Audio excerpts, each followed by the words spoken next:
Assalamualaikum warahmatullahi wabarakatuh.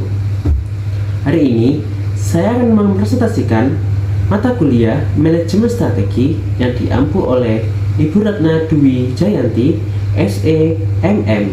Sebelumnya, perkenalkan, saya Danan Duyanto dari kelompok 2 yang akan mempresentasikan materi implementasi strategi, marketing, dan finance issue. Langsung saya mulai ke materi. Sebelumnya, saya akan menjelaskan apa itu implementasi strategi, yaitu proses di mana manajemen berusaha mewujudkan berbagai strategi atau kebijakannya dalam tindakan melalui pengembangan program-program, rancangan anggaran, dan prosedur. Nah, di dalam strategi ada kata-kata, yaitu less than 10% of strategies formulated are successfully implemented, yang artinya dalam strategi yang diimplementasikan, keberhasilan hanya 10%. Yang bisa disimpulkan bahwa strategi yang baik adalah strategi yang dijalankan atau diimplementasikan. Sebelum kita membahas isu di dunia marketing, sebaiknya kita mengetahui terlebih dahulu bahwa terdapat dua variabel di dalam implementasi strategi khususnya di dunia marketing, yaitu segmentasi pasar dan produk positioning. Kenapa penting kita mengetahui segmentasi pasar? Karena dalam pengembangan pasar dan produk dapat meningkatkan melalui pasar atau produk baru. Lalu ada perusahaan dapat beroperasi dengan biaya yang rendah karena sebelumnya kita sudah mensegmentasi pasar mana yang akan dituju oleh produk kita atau jasa kita. Lalu dengan segmentasi pasar kita dapat menilai potensi dari karakteristik dan kebutuhan konsumen, kesamaan dan perbedaan dari para konsumen, dan profil grup konsumen. Nah, dari proses segmentasi pasar tadi, akhirnya kita dapat melakukan positioning produk. Maka setelah kita memutuskan untuk positioning produk, maka kita akan memutuskan membuat produk apa yang diinginkan dan diharapkan oleh konsumen, dan membangun citra dari produk karena sebelumnya kita sudah mensegmentasi pasar.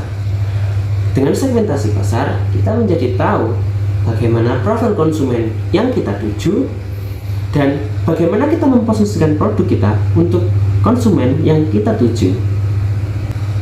Setelah kita mengetahui dua variabel dalam implementasi strategi, yaitu segmentasi pasar dan positioning produk, maka kita akan membahas isu-isu dalam dunia marketing. Saat menjalankan implementasi strategi khususnya dunia marketing, ada beberapa isu. Yang pertama, isu jalur distribusi. Isu yang di dalam jalur distribusi biasanya kita memilih distributor produk kita, yaitu agen yang besar, atau kita bisa langsung ke retail-retail yang kecil. Manakah yang lebih efektif? Lalu media promosi. Media promosi seperti apakah yang akan kita pakai untuk produk kita? Dengan media sosial kah? Dengan influencer kah? Atau dengan cara konvensional seperti memasang iklan di TV? Lalu menjadi press leader atau press follower. Ini benar-benar menjadi isu dalam dunia marketing. Karena kalau kita menjadi press leader, maka kita harus membuat produk kita menjadi lebih baik tapi dengan harga yang lebih murah. Kalau kita mungkin perusahaan masih baru, ini akan menjadi sulit. Maka mau tidak mau kita akan menjadi press follower. Tapi ketika kita menjadi press follower, kita tidak perlu memikirkan produk karena kita memiliki kualitas yang sama di pasaran, tapi ya persaingan kita akan lebih banyak. Lalu struktur reward untuk sales. Ketika sales mencapai target penjualannya, maka kita harus memberikan reward kepada sales itu. Lalu tren di internet. Dengan berkembangnya dunia internet dan dunia digital, tren yang terjadi di dunia internet berubahnya sangat cepat. Kalau kita tidak cermat dalam mengamati tren yang ada di internet, mungkin kita akan ketinggalan momentum dalam memanfaatkannya untuk mempromosikan produk kita. Lalu profiling konsumen. Nah, saat kita melakukan profiling konsumen, kita harus tahu apa yang konsumen kita inginkan dari produk kita, karena watak dari setiap konsumen berbeda-beda, tidak ada yang sama. Maka dari itu kita harus teliti dalam menentukan produk apa yang cocok dan apa yang diharapkan oleh konsumen kita. Lalu kita lanjut ke finance issue. Di sini kita akan membahas isu-isu yang ada di dalam dunia finance. Yang pertama, isu mencari pendanaan secara jangka pendek atau panjang, penerbitan saham atau obligasi.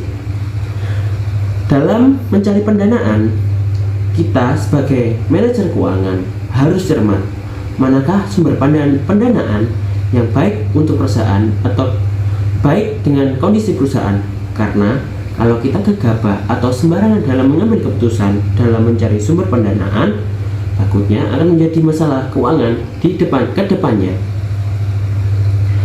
Lalu isu kedua, membeli atau menyewa fixed asset. Fixed asset di sini bisa dikatakan adalah gedung atau pabrik atau kantor. Nah, ketika kita membeli fixed asset, tentu kita harus menyiapkan modal besar di awal. Nah, selain menyiapkan modal yang besar, kita juga akan dibebankan dengan biaya perawatan dan biaya operasional. Jika kita menyewa fixed asset, kita tidak perlu modal yang besar. Kita bisa menggunakan modal yang kecil hanya untuk menyewa tempat.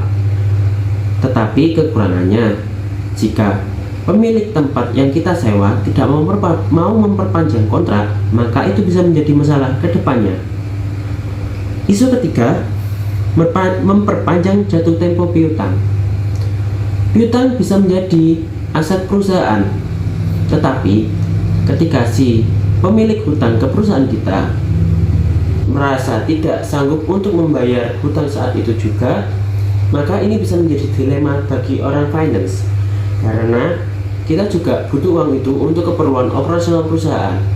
Nah, di situ kita bisa menjadi dilema saat memperpanjang, apakah jatuh tempo dari hutang mereka kita perpanjang atau mungkin kita paksa untuk membayarnya sekarang. Lalu isu keempat, yaitu menyimpan uang cash yang tepat. Karena uang cash itu kalau dibiarkan menganggur saja juga berbahaya, tapi jika kekurangan uang cash, maka operasional dari perusahaan juga dapat terganggu.